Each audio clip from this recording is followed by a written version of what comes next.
The life I had hoped for seemed so far away, and I didn't know if I would ever reach it. When I turned 15, Aunt Binta called me into her room. She smiled and said, "Tanina, it's time for me to fulfill one of my promises. I have an opportunity for you that will help you earn money." I was so excited. I thought this was finally my chance. Maybe she was going to send me to school or give me a special job. My heart was full of hope and happiness.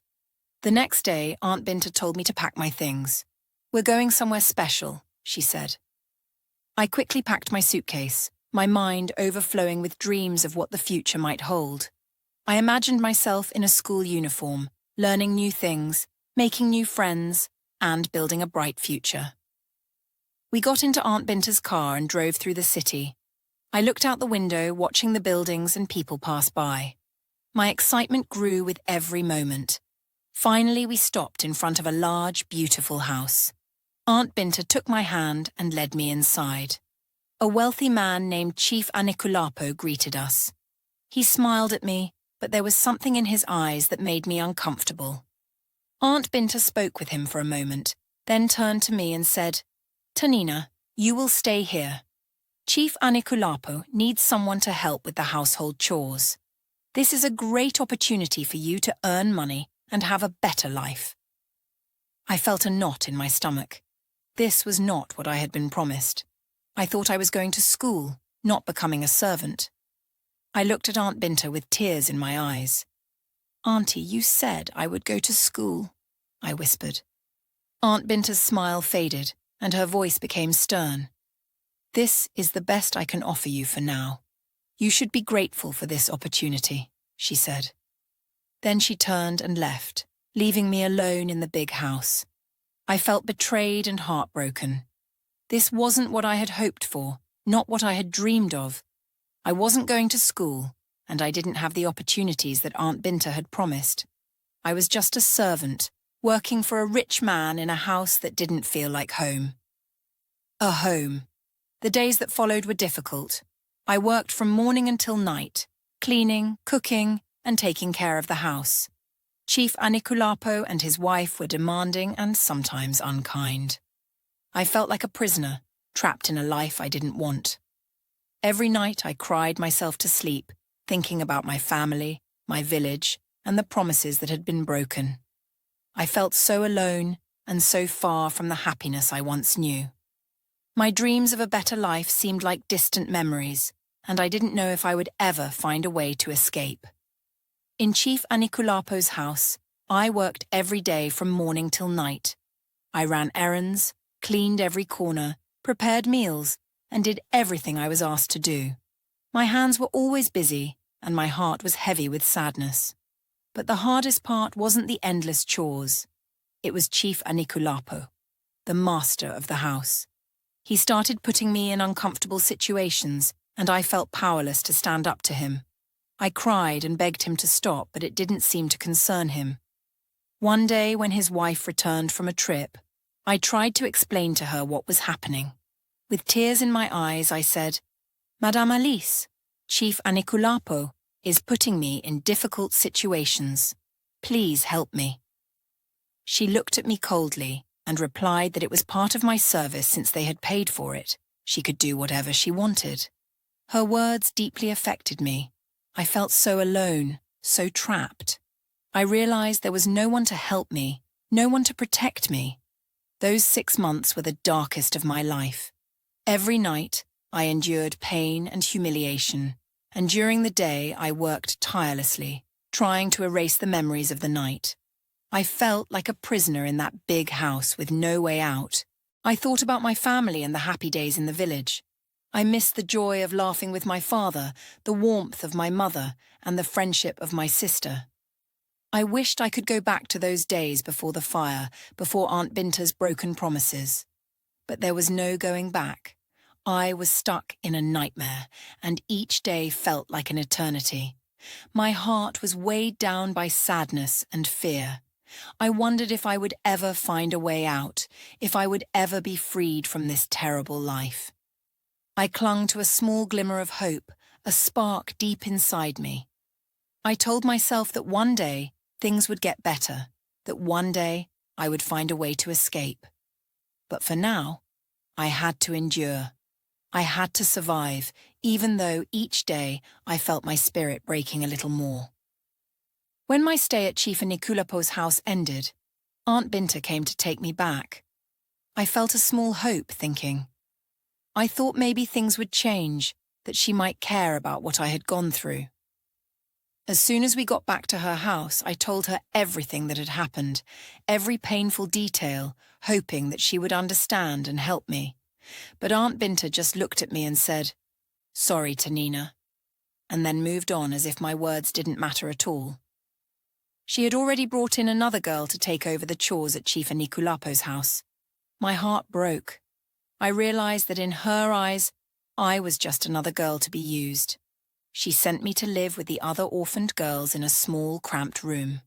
The room was cold and dark, filled with sadness and despair. I had seen the other girls before, but now I was one of them. We were all prisoners with no way out. That's when my life as a prostitute began. Every night, Aunt Binta would dress us in revealing clothes and take us to the streets. She found men willing to pay for our services, and we had no choice but to follow them to their homes.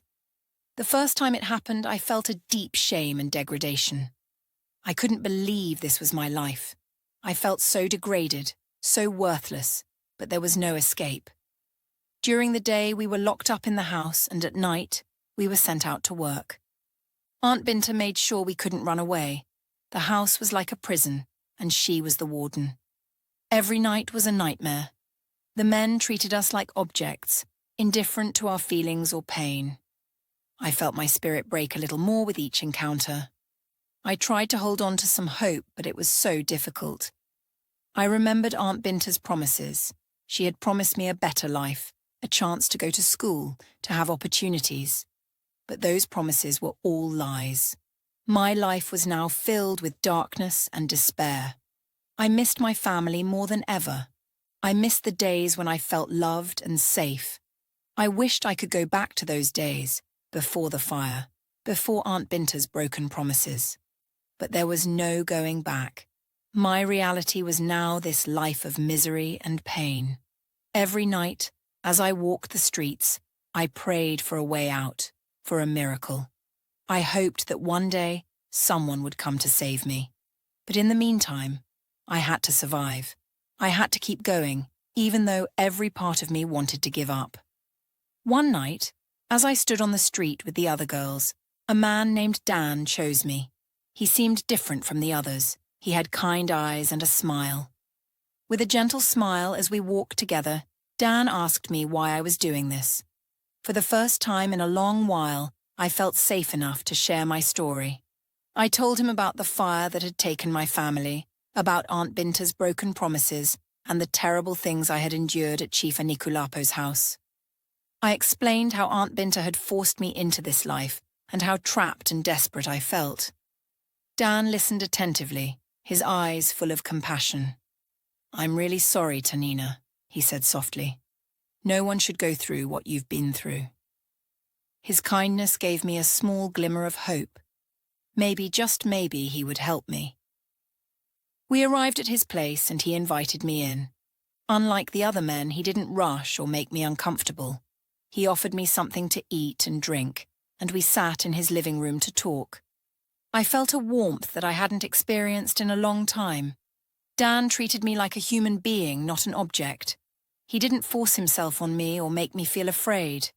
We talked for hours, and for the first time in a long while, I felt a spark of hope. As the night went on, I grew tired from the emotions and the long day. Dan noticed and said, "You can rest here. I won't disturb you. You're safe." I hesitated at first, but his gentle demeanor reassured me. I lay down on the couch in the living room, feeling safe for the first time in a long time. Dan left me alone and went to his room, closing the door behind him. I fell asleep quickly, comforted by the thought that maybe there was still some goodness in the world. But I didn't know that my night would take a dark turn. When I woke up, I realized how wrong I had been. The room seemed different, darker, filled with an eerie silence. I rubbed my eyes and saw Dan standing in the corner, dressed in strange clothes, a red loincloth and a white tank top. He held a small gourd in his hand, and his eyes were cold and menacing. Fear washed over me as I realized that Dan wasn't the kind man I thought he was. He was a ritualist, and he had planned to use me for something dark and evil. My heart pounded as I tried to grasp what was happening. I jumped off the couch, desperate to escape. I ran toward the living room door, but as I reached it, I saw Aunt Binta standing there, dressed like a priestess, with a sinister smile on her face. My blood ran cold. She had trapped me, and there was no escape. "Aunt Binta, why?" I cried, my voice trembling with fear. She looked at me with disdain and said, "Did you think you could escape, Anina? You belong to us now." It's hard to express what happened next. The room was dark and I was surrounded by these men, all dressed in ritual garments. Flickering candles cast strange shadows on the walls. It felt like a nightmare, but I knew it was real. Aunt Binta and the men began chanting strange words as the men moved closer to me. I screamed, begging them to let me go, but they ignored my pleas. I felt a paralyzing fear as they grabbed me and dragged me to the center of the room. I closed my eyes, trying to block out what was happening, but the sounds and smells were overwhelming. I prayed for a miracle, for someone to come and save me, but no help came. My body trembled with terror, and I felt completely alone and powerless. The events of that night left scars on my soul that will never heal. This is only the beginning of what changed my life forever. Did I find a way to escape? Did help arrive? Or did a miracle occur that changed the course of my life? The answers to these questions will be revealed in the next part of my story. So, subscribe and stay tuned to find out what really happened that night in the dark room with Aunt Binta, Mr. Dan, and the 7 men surrounding me. Thank you for your attention, and see you soon in part 2.